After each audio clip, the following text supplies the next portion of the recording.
Memorable din sa amin yung pinakauna naming gig as JNL sa wedding ng isa namin sa dalawa sa aming close friends. Kasi birthday ko rin yun. And then, first time ni JM meet yung family na yun. Na naging friends na namin ngayon. Nagkaroon kami ng chance to perform Luzon, Visayas, Mindanao as JNL. Ang sunod-sunod na. Pati mga guestings din sa IDS. Sa Oo. Ang sarap pala sa feeling pag ginigest ka dun na as champ. Yung In Harmony naman ng concert.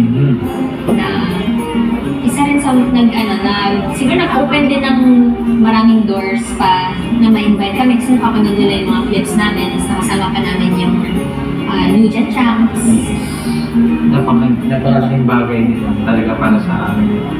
Sobrang nag-enjoy kami doon kasi hindi lang sa pag-perform, kundi nakahanap din kami ng mga friends.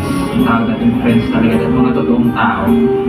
So, ang wish ko po para sa kanya ay sana hindi siya magsawa sa akin. At sana ay magtagal yung pagsasama namin dalawa.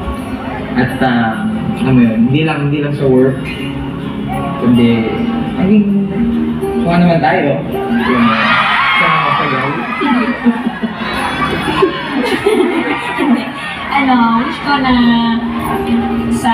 sa journey namin ay mas magkaroon ng emphasis yung happiness.